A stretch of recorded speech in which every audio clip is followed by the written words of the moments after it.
All right. Happy Saturday! Happy Saturday, my friends. Away we go. I got a little lengthy trip ahead of me, so I said, let me record my video. Let me record my daily 2 cents. So this one is gonna be a little bit darker. It's already 8 o'clock, and I'm out here on the road. And again, because this is a peer-to-peer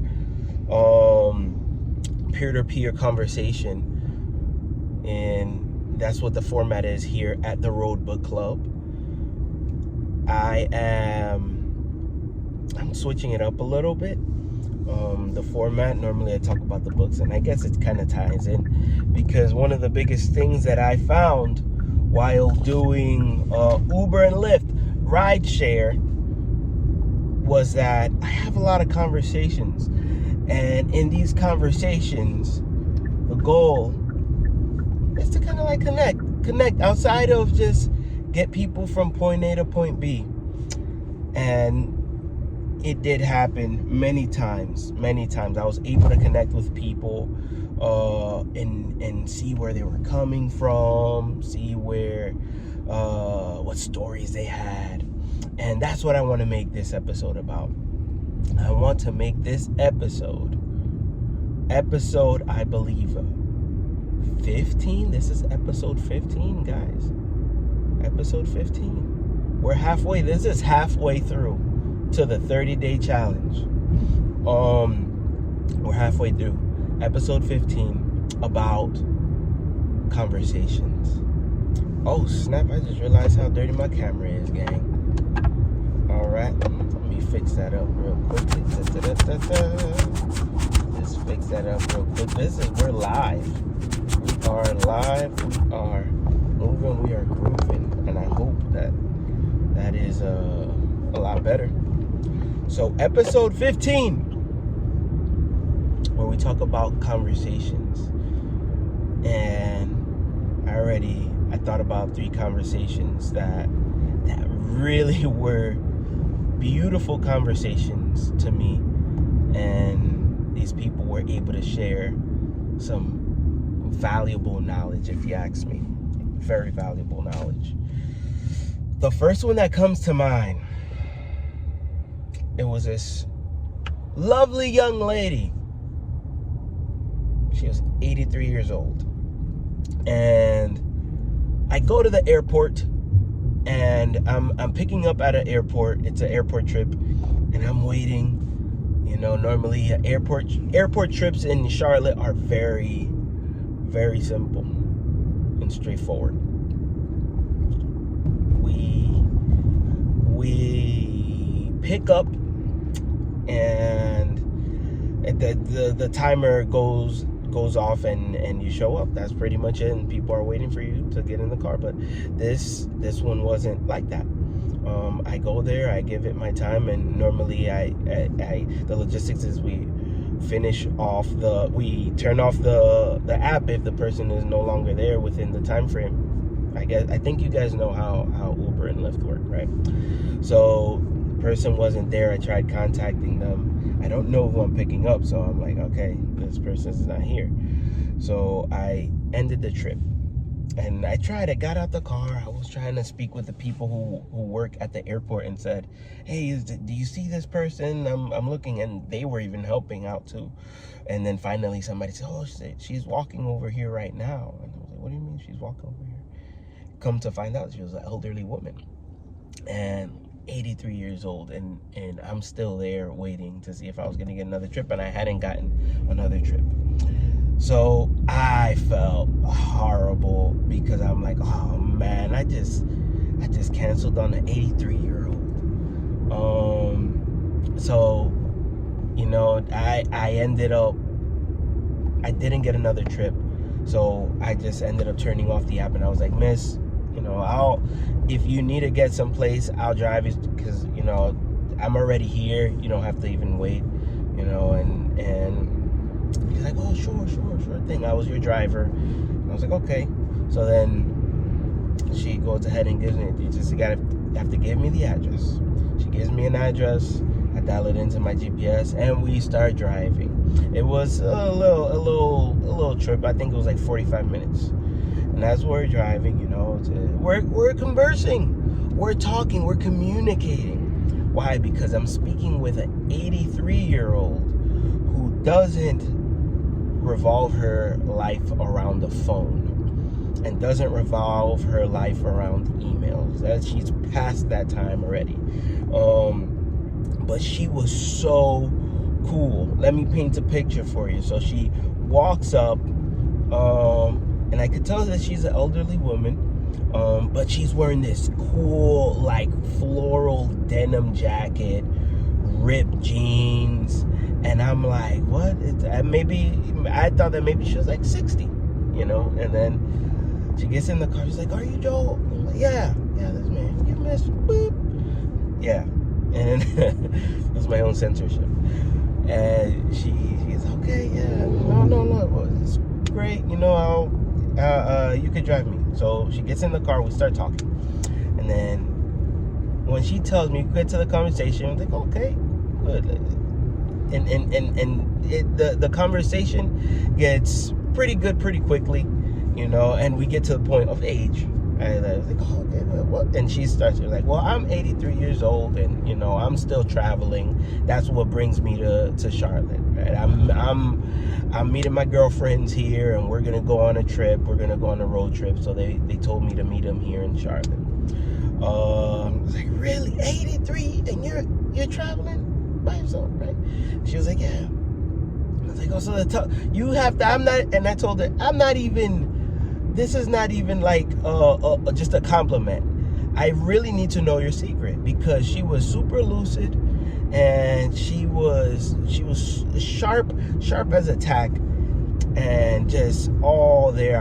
I hope that when I get to 83, I'll be as sharp as she was. And she was like, well, you just gotta do right by people, be kind to one another. Think positively. Don't let negative thoughts come into your mind, because that the negative thoughts will bring about worse things. And she said something very interesting. She's like, and this is not, I'm just telling you what she told me. She's like, stay away from meat, stay away from this stuff, stay away from that stuff. And one thing that stood out to me, she said, you drink water. Don't drink water from plastic bottles. Don't drink water from plastic bottles, because the plastic bottles, when it gets heated up, the chemicals get in the water, and then you drink the water, and little by little it does damage. So what you do is you filter the water, and then you put it into a glass bottle, and then let that glass bottle sit in the refrigerator. This is an 83-year-old. She's lived a lot longer than I have, so I'm listening. You put it in the refrigerator overnight, and by the end, it's gonna purify the water. It's gonna remove any other toxins. I'm like, all right, I'm listening. And she was super sweet. And then she was like, and also just you pray every day. Pray every day. Talk with God, and you present yourself to Him. That's what I do. I do it every morning, and I've had a very blessed long life. Blessed long life. And she said that she has a garden, in her backyard where she gardens every day, and she says that she has like raccoons and birds and things that go into her backyard and stuff like that. So she was super sweet. Now the craziest plot twist, I'm talking about, we spoke for 45 minutes and it felt like 5 minutes. When we get to the destination, I'm like, miss, I see we're pulling up. You said that you're gonna get picked up at you're taking a bus from here? And she said, yeah.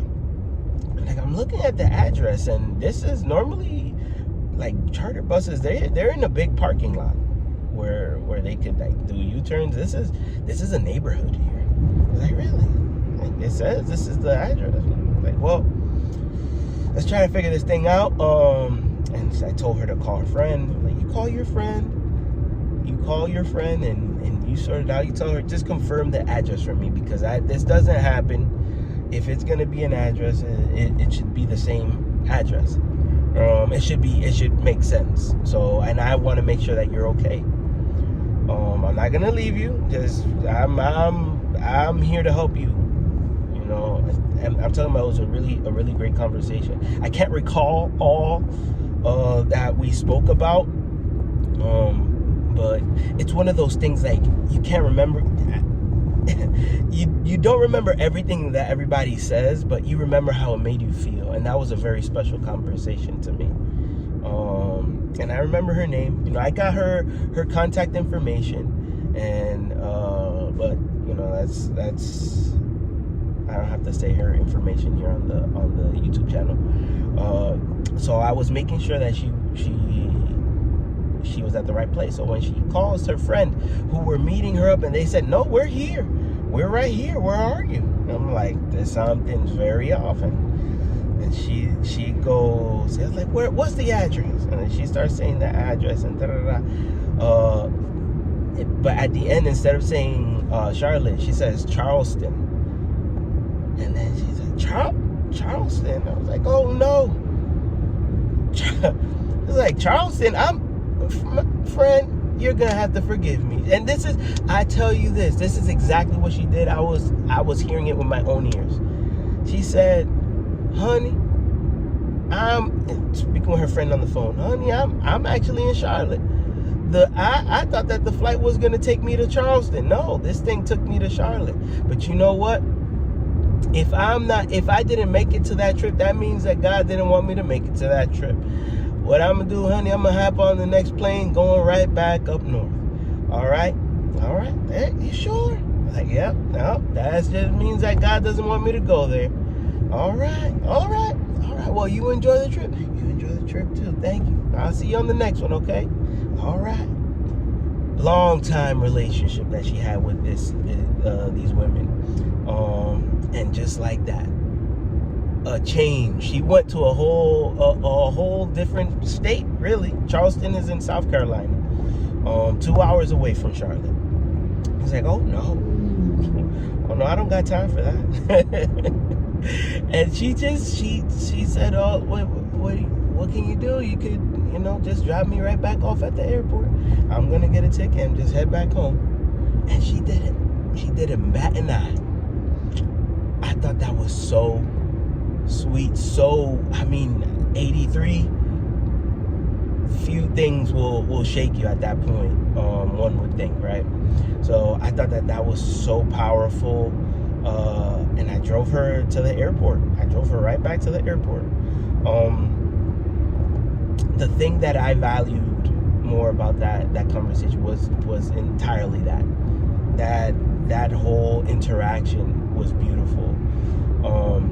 And yeah, I think I'm gonna have to break this up into 3 sections, because I realize that I'm pretty much at the end of my time. And for logistics purposes, it takes a lot longer to upload a 20-minute video than it does to upload a 14-minute video.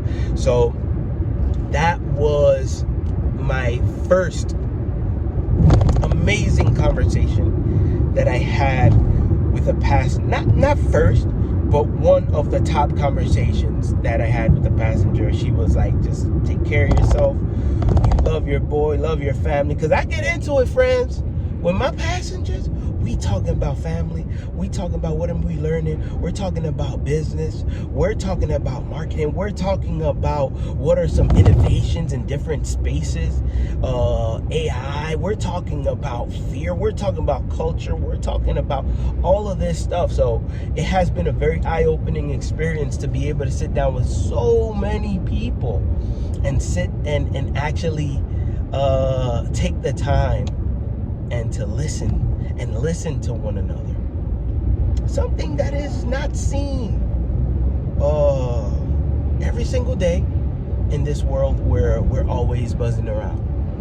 All right, so I think that's where I'm gonna leave it. It got really dark, and yeah, I'm gonna keep on driving. I might record another video and just post it another day. All right, and thank you so much for listening, guys. I'll see you guys on the next one, even though you cannot see me right now. But thank you for listening, and I'll see you on the next video. This has been Joel Martinez, and you're listening to the Road Book Club. Road trip.